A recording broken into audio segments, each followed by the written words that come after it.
پچھلے دنوں میں ٹینی کے ساتھ پروگرام کر رہا تھا، تو اس میں میں نے ایک بات کہی تھی کہ ہمیں زندگی میں کسی کی بھی ضرورت نہیں ہوتی ہے. تو وہ ریکارڈنگ کافی لوگوں نے سنی اور 2-3 کافی دانا لوگوں نے مجھ سے کہا کہ نہیں ایسے کیسے ہو سکتا ہے کہ ہمیں زندگی میں کسی کی ضرورت نہیں ہوتی ہے. میں نے یہ کیوں کہا کہ زندگی میں ہمیں کوئی خاص لوگوں کی ضرورت نہیں ہوتی ہے. لوگ بس آتے ہیں، اپنا کردار نبھاتے ہیں اور چلے جاتے ہیں. رکتا کوئی بھی نہیں ہے اور رکنا چاہیے بھی نہیں ہے. ضرورت کی جو ڈیفینیشن ہے نا، جو ضرورت کی تعریف ہے، پہلے وہ ہمیں سمجھ لینی چاہیے. میرا یہ خیال ہے، میرا یہ فلسفہ ہے کہ ضروری وہ چیز ہوتی ہے جس کے بغیر انسان کی موت واقع ہو جائے. کھانے کے بغیر ہم نہیں جی سکتے، پانی کے بغیر ہم نہیں جی سکتے، آکسیجن کے بغیر ہم نہیں جی سکتے. یہ ضروری ہے. یہ اگر ہمیں نہ ملے، کھانا ہمیں نہ ملے تو 5-7 دن میں ہم فوت ہو جائیں گے.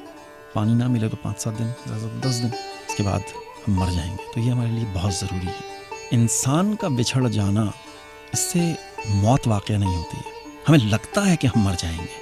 ہماری زندگی میں ہم سے بہت سارے لوگ بچھڑتے ہیں. کیا ہم ان کے بچھڑنے پر مر جاتے ہیں؟ کبھی بھی نہیں. بلکہ میرا یہ ماننا ہے کہ کچھ ایسے لوگ ہوتے ہیں ہماری زندگی میں جن کا بچھڑ جانا ہی بہتر ہوتا ہے. اگر وہ ہماری زندگی میں مسلسل رہیں تو ان کے رہنے کی وجہ سے شاید ہم مر جائیں. لوگوں کے چلے جانے سے، لوگوں کے بچھڑ جانے سے، لوگوں کے مر جانے سے ہماری زندگی پہ کوئی خاص اثر نہیں پڑتا ہے. صرف ایک دکھ ہوتا ہے، وہ بھی چند دنوں کے لیے. باپ مر جاتا ہے، ماں مر جاتی ہے، بہن بھائی بچھڑ جاتے ہیں، اولادیں چھن جاتی ہیں، اولادیں بچھڑ جاتی ہیں. ہمیں لگتا ہے کہ زندگی ختم ہو گئی، لیکن زندگی وہاں سے شروع ہوتی ہے، ختم نہیں.